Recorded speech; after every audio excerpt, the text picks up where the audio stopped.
Assalamualaikum warahmatullahi wabarakatuh. Pernah nggak sih kamu ngerasa hati tuh kayak lagi penuh banget? Entah karena masalah kerjaan yang gak kelar-kelar, tekanan dari atasan, konflik kecil di rumah, atau bahkan karena omongan orang yang gak seberapa penting, tapi rasanya menusuk banget. Ada kalanya kita udah capek fisik, capek pikiran, dan akhirnya perasaan pun ikut penuh. Gampang tersinggung, gampang meledak, gampang ngerasa kesepian. Padahal banyak orang di sekitar. Hati itu kayak gentong air yang udah penuh, dikasih setetes lagi aja langsung tumpah. Kita sering nyari jalan keluar. Kita nonton video motivasi, baca buku, self-healing, ikut seminar, terapi, bahkan mungkin coba teknik meditasi modern. Kira, tarik napas dalam-dalam, coba mengatur emosi dengan journaling, afirmasi positif, sampai teknik NLP yang katanya bisa bantu ngatur pikiran. Tapi anehnya, kenapa ya? Setelah itu semua, kadang tetap aja gampang marah. Tetap aja emosi meledak tanpa sebab yang jelas. Kadang kita ngerasa udah tahu ilmunya, tapi pas diuji, semuanya hilang. Di titik itu, kita mulai merasa bahwa ada yang kurang, ada sesuatu yang belum nyambung antara teori dan kenyataan. Kita tahu cara sabar secara konsep, tapi susah banget mempraktikannya. Kita paham pentingnya tenang, tapi justru panik saat menghadapi kenyataan. Hati jadi bingung, diri kita capek. Kadang kita nangis sendiri, tapi nggak tahu kenapa. Kadang kita ngomel sendiri, padahal cuma gara-gara hal kecil. Tapi pernah nggak kamu kepikiran satu hal yang bisa mengubah cara kita melihat semuanya? Gimana sih Nabi Muhammad bisa setenang itu? Beliau hidup di zaman yang keras, nggak ada AC, nggak ada internet, nggak ada layanan psikologi modern. Tapi beliau tetap lembut, tetap sabar, tetap tenang, tetap bijak. Padahal beliau dihina di depan umum, difitnah terang-terangan, bahkan dilempar batu sampai berdarah-darah, tapi tetap bisa tersenyum, gak meledak, gak membalas dengan emosi, gak mengutuk, gak membenci. Kok bisa? Apa rahasianya? Coba kita bayangin sejenak, kita ada di posisi beliau, seorang pemimpin, seorang manusia biasa yang mendapatkan wahyu, tapi tetap dihina oleh kaumnya. Rasulullah pernah dilempari kotoran unta saat sedang salat di depan Ka'bah. Pernah dihina gila, tukang sihir, pemecah belah keluarga. Bahkan orang-orang terdekat beliau pun ikut dilukai. Tapi gak pernah sekalipun beliau meledak dalam amarah. Gak pernah membalas dengan kata-kata kasar. Justru yang keluar dari lisan beliau adalah doa. Doa agar mereka mendapatkan hidayah. Sekarang, bandingin dengan kita. Kadang cuma gara-gara jalanan macet dikit, kita udah sumpah serapah. Cuma karena orang telat balas chat, kita udah mikir aneh-aneh. Cuma karena teman gak ngajak main, kita udah baper. Cuma karena komentar pedas di medsos, kita langsung naik darah. Kita ini terlalu rapuh. Padahal belum pernah dihina seperti Nabi dihina. Kita ini terlalu gampang meledak. Padahal belum pernah dipukul seperti Nabi dipukul. Kita ini terlalu sensitif. Padahal belum pernah diuji seperti Nabi diuji. Dan yang lebih menarik lagi, para psikolog zaman sekarang bilang bahwa salah satu inti dari ketenangan mental adalah emotional regulation, yaitu kemampuan untuk sadar terhadap emosi yang muncul, lalu memilih respon yang tepat. Tapi lucunya, Nabi Muhammad udah ngajarin itu sejak lebih dari 1400 tahun lalu. Bahkan dengan cara yang jauh lebih menyentuh jiwa, karena berasal dari wahyu ilahi.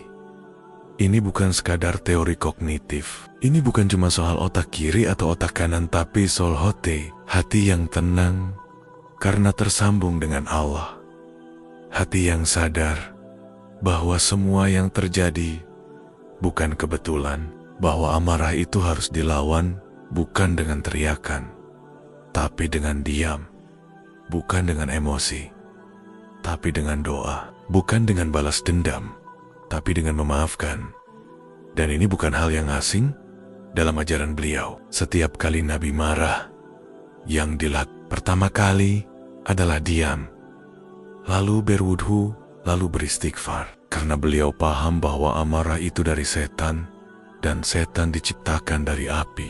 Maka api hanya bisa dipadamkan dengan air, yaitu wudhu. Coba bandingkan dengan ilmu modern sekarang. Psikolog menyarankan untuk tarik napas dalam-dalam dan menjauh dari sumber emosi. Tapi Rasulullah sudah mencontohkan lebih dari itu.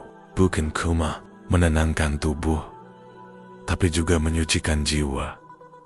Bayangin betapa hebatnya Rasulullah yang gak hanya menenangkan diri sendiri, tapi juga mampu menenangkan orang lain. Ada kisah luar biasa tentang seorang badui yang datang ke masjid dan kencing di dalam masjid. Para sahabat udah siap mengamuk, tapi apa yang dilakukan Nabi? Beliau justru menyuruh mereka untuk membiarkannya. Lalu beliau menasihati orang itu dengan lemah lembut.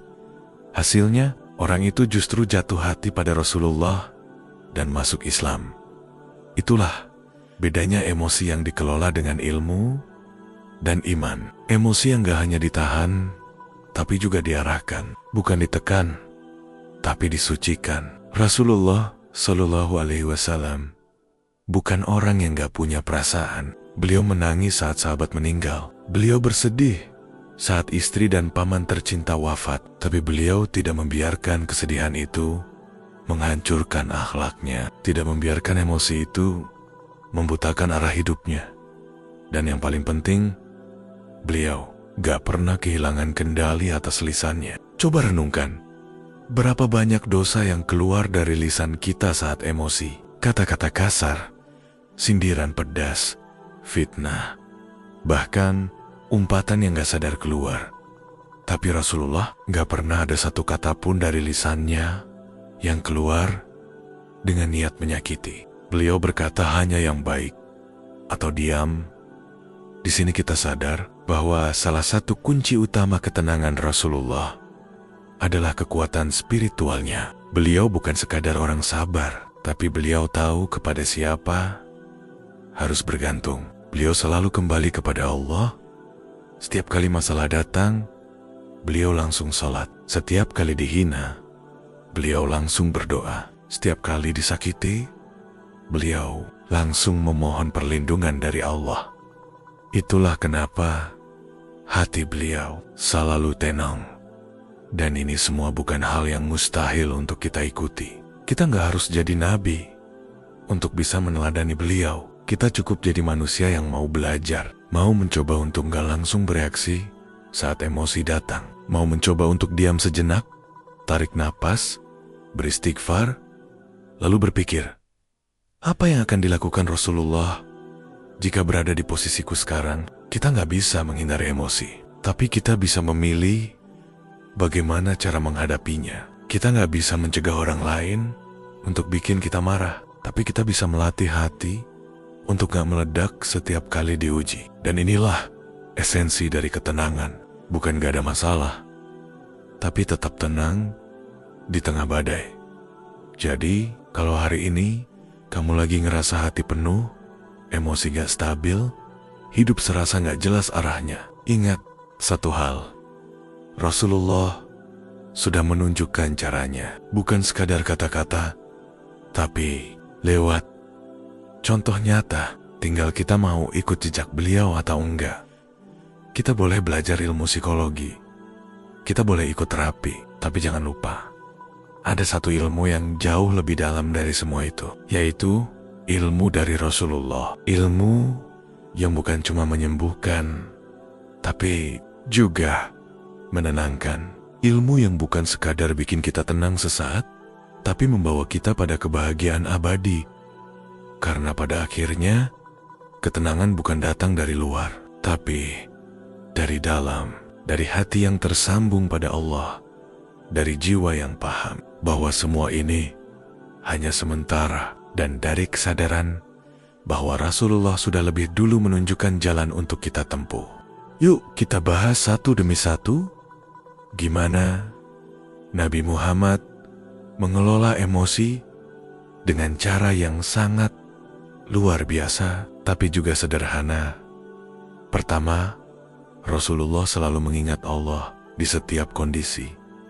Ini bukan kalimat klise, ini bukan sekadar slogan yang sering kita dengar waktu ikut kajian atau ceramah. Ini benar-benar prinsip hidup yang beliau praktekkan dalam kondisi paling berat sekalipun. Bayangin aja, saat beliau berdakwah di Taif, bukan cuma ditolak, tapi ditolak dengan sangat kasar dan menyakitkan. Orang-orang Taif melempar batu ke tubuh beliau hingga berdarah. Anak-anak kecil pun ikut mengejek dan mengusir beliau keluar dari kota itu. Apa yang dilakukan Rasulullah? Beliau nggak melawan, nggak membalas, bahkan nggak mengutuk. Padahal secara manusiawi itu sangat wajar.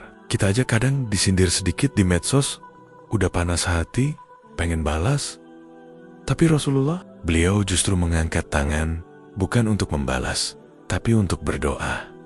Ya Allah, berilah petunjuk kepada kaumku. Sesungguhnya, mereka tidak mengetahui. Kalimat itu keluar dari hati yang bersih, hati yang dipenuhi cinta, bukan dendam. Kita kadang terlalu gampang marah hanya karena hal kecil, tapi Rasulullah tetap memilih untuk mengasihi, walau telah disakiti. Bukan karena beliau lemah, tapi justru karena beliau sangat kuat. Kuat menahan diri, kuat untuk memaafkan, kuat untuk tetap waras dan jernih di tengah gelombang emosi. Disinilah letak keteladanan itu, bahwa mengingat Allah bukan cuma saat senang, tapi justru saat disakiti. Karena hanya Allah yang bisa menenangkan hati. Dan inilah yang membuat Rasulullah nggak pernah kehilangan kendali. Kedua, diam ketika marah. Ini pelajaran yang sangat dalam, tapi sederhana. Rasulullah pernah bersabda, jika salah seorang di antara kalian marah, maka diamlah. Hadis riwayat Ahmad. Diam bukan berarti lemah. Diam justru bentuk kendali atas diri. Karena seringkali saat marah, yang keluar dari mulut kita bukan kata-kata yang terkontrol. Kita bisa berkata kasar, menyakiti orang, menyesali ucapan kita kemudian. Tapi diam itu menahan, diam itu berpikir, diam itu memberi ruang agar logika mendahului emosi.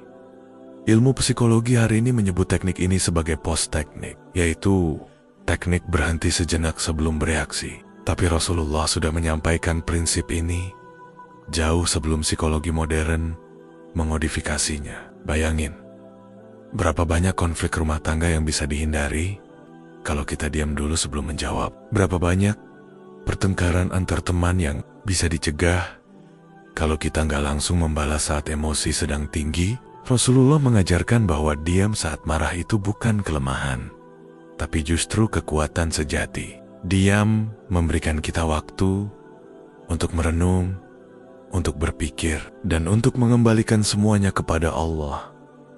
Ketiga, mengganti posisi saat emosi naik. Ini terdengar sederhana, tapi sangat efektif. Rasulullah bersabda, jika salah seorang di antara kalian marah dalam keadaan berdiri, maka duduklah. Jika marahnya belum juga reda, maka berbaringlah. Dalam pandangan psikologi, ini dikenal sebagai perubahan posisi tubuh untuk meredakan tensi emosi. Karena postur tubuh itu sangat terhubung dengan kondisi mental. Ketika kita berdiri, otot kita menegang, energi meningkat, dan mudah sekali terbawa ledakan emosi. Tapi ketika kita duduk, tubuh mulai tenang, dan pikiran pun ikut melambat. Apalagi ketika berbaring, kita secara alami masuk ke mode relaksasi. Tapi dalam Islam, ini bukan cuma soal teknik tubuh. Ini juga soal simbol kerendahan hati. Karena kemarahan itu muncul karena ego. Kita merasa paling benar, paling terluka, paling pantas marah. Tapi ketika kita merendahkan posisi fisik, seolah-olah kita juga sedang menurunkan ego kita. Kita sedang berkata pada diri sendiri, aku gak sepenting itu untuk selalu menang. Aku gak harus membalas semua hal yang menyakitkan. Don Pelagian. Ini sangat penting di zaman sekarang, saat semua orang berlomba-lomba membuktikan dirinya benar. Padahal yang dibutuhkan dunia bukan orang yang selalu benar, tapi orang yang mampu menahan diri. Keempat, berwudu saat marah. Ini luar biasa. Rasulullah bersabda, sesungguhnya marah itu dari setan, dan setan itu diciptakan dari api. Maka jika salah seorang di antara kalian marah, hendaklah ia berwudu. Hadis riwayat Abu Daud. Wudu bukan cuma membasuh tubuh, tapi juga membersihkan hati. Air yang menyentuh kulit bukan sekadar air biasa, tapi membawa ketenangan, kesadaran, membawa kita kembali pada kondisi fitrah. Ketika wajah dibasuh, bukan cuma debu yang hilang, tapi juga panas hati yang reda. Ketika tangan dibasuh, bukan cuma kotoran yang hilang, tapi juga keinginan untuk membalas. Disinilah rahasia spiritualitas dalam mengelola emosi. Kalau psikologi modern menyarankan meditasi atau pernapasan dalam, Rasulullah menawarkan metode yang langsung menghubungkan jiwa dengan Tuhannya. Wudu itu ringan, tapi efeknya dalam. Bukan cuma untuk marah, tapi juga untuk rasa cemas, rasa gelisah, rasa takut. Coba saja, saat kamu sedang kesal atau marah, berdirilah, lalu ambil wudu. Rasakan bagaimana air itu bukan cuma mendinginkan tubuh, tapi juga menenangkan hati. Karena air wudu adalah air yang membawa keberkahan, dan Rasulullah sudah mencontohkannya sejak dulu. Kelima, memahami bahwa semua dari Allah. Ini yang paling mendasar. Rasulullah selalu punya mindset bahwa apapun yang terjadi, baik atau buruk, semuanya dari Allah. Dan itu bukan sekadar ucapan, tapi keyakinan yang meresap dalam hati. Ketika kita percaya bahwa semua sudah dalam takdir Allah, maka kita nggak akan mudah marah. Karena kita tahu, nggak ada yang sia-sia. Setiap hal buruk pasti ada hikmahnya. Setiap kejadian pasti ada pelajaran. Rasulullah melihat semua masalah sebagai ladang pahala. Beliau nggak melihat musibah sebagai hukuman, tapi sebagai bentuk kasih sayang Allah yang sedang membersihkan dosanya atau menaikkan derajatnya. Pernah suatu ketika, ada seseorang yang sangat kasar kepada Nabi, berkata buruk, bahkan menyakiti beliau secara verbal. Tapi Rasulullah tetap sabar. Kenapa? Karena beliau tahu, kemarahan itu gak akan memperbaiki keadaan. Dan beliau tahu, jika beliau bersabar, Allah akan membalas dengan yang lebih baik. Inilah pola pikir yang membuat beliau bisa tetap tenang. Karena beliau tidak bergantung pada pengakuan manusia. Beliau hanya mencari ridha Allah. Dan itu yang bikin beliau tidak mudah goyah. Dan semua yang beliau ajarkan itu bukan cuma lewat ucapan, tapi langsung dicontohkan dalam kehidupan sehari-hari. Itu yang membuat Rasulullah tidak hanya menjadi pemimpin, tapi juga guru hati. Bahkan dalam hal-hal yang kecil, beliau tetap menjaga emosinya. Bayangin, ada seorang anak kecil yang buang air kecil di pangkuannya. Secara spontan, bisa saja beliau marah. Tapi beliau justru tersenyum, menyuruh orang tuanya untuk bersihkan dengan tenang. Tanpa bentakan, tanpa marah, tanpa membuat anak itu trauma. Bayangin kalau itu terjadi sama kita. Duduk rapi, baju bersih, tiba-tiba anak kecil kencing di pangkuan. Mungkin refleks kita langsung kaget, ngomel, bahkan marah besar. Tapi Rasulullah tetap tenang karena beliau tahu anak kecil itu belum tahu apa-apa dan marah tidak akan menyelesaikan apapun. Sebaliknya, kasih sayang akan meninggalkan jejak yang dalam dan itu benar-benar terbukti. Anak-anak sangat mencintai Rasulullah karena kelembutan hatinya, bukan karena ketegasan marahnya, Kalau kita lihat lagi, semua yang diajarkan Rasulullah tentang mengelola emosi bukanlah hal yang rumit. Justru sangat sederhana. Tapi butuh kesadaran, butuh latihan, dan yang paling penting, butuh hubungan yang kuat dengan Allah. Karena sumber ketenangan itu bukan dari teknik, tapi dari keyakinan. Keyakinan bahwa Allah bersama orang yang sabar. Keyakinan bahwa Allah tidak akan membiarkan hamba-Nya dalam kesulitan tanpa hikmah. Keyakinan bahwa setiap emosi yang kita tahan karena Allah akan diganti dengan pahala yang besar. Jadi, kalau hari ini kita masih mudah marah, mudah tersinggung, mudah terpancing, mungkin bukan karena kita nggak tahu caranya, tapi karena kita lupa untuk benar-benar meneladani Rasulullah dalam mengelola emosi. Mungkin kita terlalu sibuk mencari teknik luar, tapi lupa memperkuat fondasi dalam, dan fondasi itu adalah keimanan. Maka, mari kita mulai lagi dari hal kecil. Saat marah, coba diam. Saat emosi naik, ubah posisi. Saat hati panas, ambil wudhu. Saat disakiti, berdoa. Dan saat semua terasa sulit, yakinkan diri bahwa semua dari Allah. Karena Rasulullah telah mencontohkan itu semua. Bukan dalam seminar, tapi dalam kehidupan nyata. Dalam luka, dalam hinaan, dalam kesedihan, tapi tetap menjadi pribadi yang paling sabar, paling lembat, dan paling kuat. Dan kalau beliau bisa, insya Allah kita juga bisa.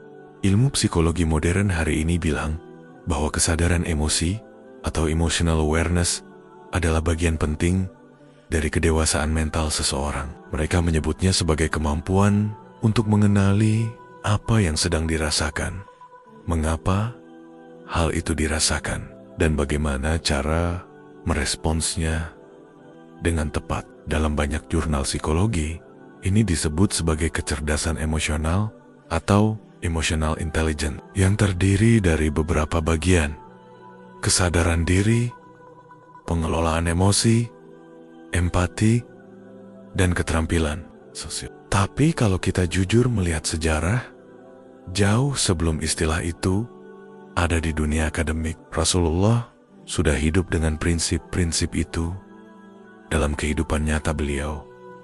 Apa yang oleh psikolog barat sekarang dianggap sebagai puncak kedewasaan emosional, sejatinya telah tertanam kuat dalam pribadi Rasulullah sejak awal kenabiannya. Bahkan bukan hanya tertanam sebagai karakter, tapi dijalani sebagai bentuk ibadah. Rasulullah tidak memisahkan antara emosi dan iman. Beliau tidak memperlakukan kesabaran sebagai sekadar kebajikan moral, tapi sebagai bentuk penghambaan kepada Allah.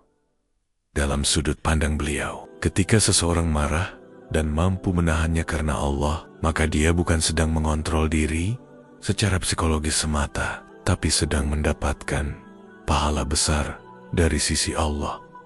Bayangkan betapa dalam maknanya ketika Rasulullah bersabda, "Bukanlah orang yang kuat itu yang menang dalam gulat, tapi orang yang kuat adalah yang mampu menahan amarahnya." Hadis riwayat Bukhari dan Muslim. Ini sabda yang singkat tapi dahsyat. Di zaman di mana kekuatan fisik diagungkan, di mana kemenangan dilihat dari otot, senjata, dan kekuasaan, Rasulullah membalik standar itu. Menang itu bukan soal siapa yang paling keras suaranya, siapa yang paling cepat membalas, atau siapa yang paling ditakuti, tapi siapa yang paling mampu menahan emosinya. Siapa yang bisa diam ketika dihina, siapa yang bisa tersenyum ketika dikhianati, siapa yang bisa mendoakan orang yang menyakitinya. Dan disinilah letak perbedaan paling mendasar antara pengelolaan emosi ala psikologi modern dan pengelolaan emosi ala Rasulullah. Psikologi modern dalam banyak hal berfokus pada teknik dan metode. Kita diajarkan untuk mengenali emosi dengan journaling, menenangkan diri dengan pernapasan dalam, dan mengubah pikiran negatif dengan afirmasi positif. Itu semua baik, tidak ada yang salah. Tapi jika hanya berhenti di situ, hasilnya pun akan terbatas. Karena manusia bukan hanya tubuh dan pikiran, tapi juga jiwa. Rasulullah mengajarkan bahwa akar dari ketenangan sejati bukan cuma terletak di otak, tapi di hati yang tersambung kepada Allah, hati yang sadar bahwa semua emosi, semua kejadian, semua ujian, semuanya adalah bagian dari skenario ilahi yang Allah tulis untuk mendidik kita. Maka, kalau kita yakin bahwa semua ini dari Allah, kita nggak akan panik, nggak akan gegabah, nggak akan terlalu reaktif, karena kita tahu semua ini hanyalah ujian kecil dalam perjalanan menuju surga. Kita tahu hidup ini bukan tentang kenyamanan sesaat, tapi tentang kedewasaan dan keselamatan akhirat. Itulah kenapa Rasulullah bisa tetap tenang di medan perang. Beliau bisa memimpin pasukan dengan kepala dingin, meskipun kondisi saat itu mencekam dan menegangkan. Bukan karena beliau tidak takut, tapi karena beliau yakin Allah bersama orang-orang yang sabar. Bahkan ketika jumlah pasukan muslim sedikit dan lawan jauh lebih banyak, beliau tetap memimpin dengan tenang, tanpa teriakan panik, tanpa amarah yang membutakan. Dan ketenangan itu menular. Para sahabat menjadi tenang karena melihat Rasulullah tenang. Mereka merasa yakin karena pemimpinnya, Yokine. Dan itu hanya mungkin terjadi jika hati seseorang sudah penuh dengan cahaya dari Allah. Di tengah gelombang dunia modern saat ini, banyak orang merasa gelisah karena tidak tahu kemana arah hidupnya. Banyak orang terlihat sukses secara materi, tapi lelah secara batin. Mereka punya rumah, kendaraan, gadget terbaru, tapi hatinya hampa. Mereka bisa tertawa di media sosial, tapi menangis dayem-dayem saat sendiri. Semua itu terjadi karena hati mereka belum menemukan tempat bersandar yang kokoh. Dan Rasulullah sudah menunjukkan sejak dulu bahwa satu-satunya tempat bersandar paling kuat adalah Allah. Jadi kalau kita ingin punya ketenangan seperti Rasulullah, kita nggak bisa hanya mengandalkan teknik. Kita harus bangun hubungan dengan Allah. Kita harus mulai melihat emosi bukan sebagai gangguan, tapi sebagai sinyal dari Allah. Saat marah, mungkin itu sinyal bahwa ada yang salah dalam cara pandang kita. Saat sedih, mungkin itu tanda bahwa kita terlalu berharap pada manusia. Saat kecuali, mungkin itu alarm agar kita kembali pada Allah. Dan kabar baiknya adalah semua orang bisa belajar. Gak harus jadi ulama, gak harus jadi psikolog, gak harus paham kitab-kitab tebal dulu. Kita bisa mulai dari hal-hal kecil yang Rasulullah contohkan. Misalnya, saat kita mulai kesal, tarik napas dan beristighfar. Ganti keluhan dengan dizikir. Orang yang menyakiti kita, jangan langsung membalas komentar pedas di media sosial. Tahan diri, diam, lalu senyum. Itu bukan kelemahan, itu kekuatan. Dan setiap kali kita mampu menahan amarah, itu artinya kita sedang menang. Bukan menang di hadapan manusia, tapi menang di hadapan Allah. Ada satu kisah yang menyentuh. Suatu hari, Rasulullah kedatangan seorang pria yang meminta nasihat. Beliau hanya berkata, "Jangan marah." Pria itu mengangguk, tapi bertanya lagi. Yang lain, "Ya Rasulullah." Tapi Rasulullah tetap menjawab, "Jangan marah," hingga 3 kali. Kenapa hanya itu? Karena Rasulullah tahu marah itu adalah akar dari banyak keburukan. Dari marah bisa muncul kata kasar, kekerasan, dendam, bahkan pembunuhan. Tapi kalau kita bisa mengendalikan marah, kita bisa mencegah semuanya. Jadi satu nasihat itu, jangan marah, sebenarnya adalah nasihat yang mengandung ratusan hikmah kehidupan. Dan kita pun bisa mulai dari sana. Gak perlu menunggu momen besar, cukup mulai dari yang kecil. Saat antre di jalan dan ada yang menyerobot, tahan emosi. Saat makanan pesanan salah, senyum dan maafkan. Saat pasangan salah paham, jangan langsung defensif. Tarik napas, ingat Allah. Mungkin kita sedang diuji. Mungkin Allah sedang ingin menaikkan derajat kita. Maka jangan sia-siakan kesempatan itu hanya karena ego. Kita hidup di dunia yang serba cepat, serba instan. Tapi ketenangan gak bisa dibeli dengan kecepatan. Ia lahir dari proses panjang, dari latihan hati yang terus-menerus. Rasulullah mengajarkan sabar bukan sekali dua kali. Tapi sepanjang hidupnya, beliau sabar menghadapi kaum Quraisy, sabar menghadapi orang munafik, sabar dalam kesedihan, sabar dalam kehilangan, sabar dalam fitnah, dan semua itu beliau lewati tanpa kehilangan arah, karena hatinya selalu menghadap Allah.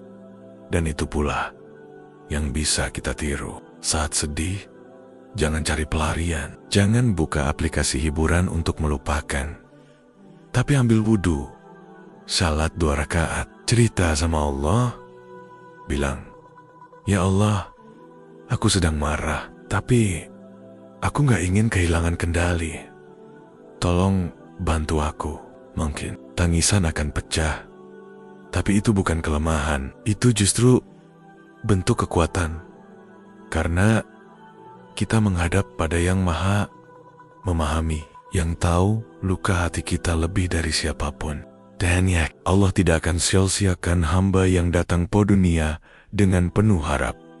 Dan inilah alasan kenapa psikologi modern belum menyamai ketenangan Rasulullah. Karena psikologi modern sebagian besar hanya mengandalkan logika dan sistem. Tapi Rasulullah mengandalkan cahaya. Cahaya dari Allah, cahaya dari hati yang bersih, cahaya dari cinta yang tulus. Maka wajar jika beliau mampu menenangkan ribuan orang dengan satu kalimat. Wajar jika beliau bisa mengubah musuh menjadi sahabat. Karena hati yang tenang akan menenangkan hati yang lain. Jadi hari ini, kalau kita ingin hati yang setenang Rasulullah, mulailah dari diri kita sendiri. Perbaiki hubungan kita dengan Allah.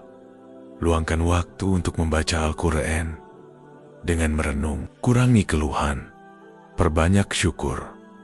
Kurangi bising di luar, perbanyak dizikir di dalam. Karena emosi tidak akan bisa dikendalikan oleh dunia luar, tapi bisa ditundukkan oleh kekuatan dalam. Dan kekuatan itu hanya datang dari Allah. Gak perlu takut untuk jatuh, gak apa-apa. Kalau hari ini kita masih mudah tersinggung, masih sering marah, tapi jangan berhenti belajar. Jangan lelah memperbaiki diri, karena Allah tidak menilai hasil, tapi usaha. Dan selama kita terus berusaha menahan amarah demi Allah, maka Allah pun akan terus menurunkan ketenangan ke dalam hati kita. Dan ketenangan itu bukan hal mustahil, itu nyata, itu mungkin. Rasulullah sudah membuktikannya, para sahabat sudah mengalaminya. Tinggal kita mau mengikuti jejak mereka atau tidak. Jangan tunggu besok, karena emosi bisa datang kapan saja. Tapi hidayah bisa datang kapan saja juga. Tinggal kita mau membuka hati atau tidak. Entah ilmiah ini benar atau hanya fiksi, tapi semoga bisa membuka pintu perenungan kita. Wassalamualaikum warahmatullahi wabarakatuh.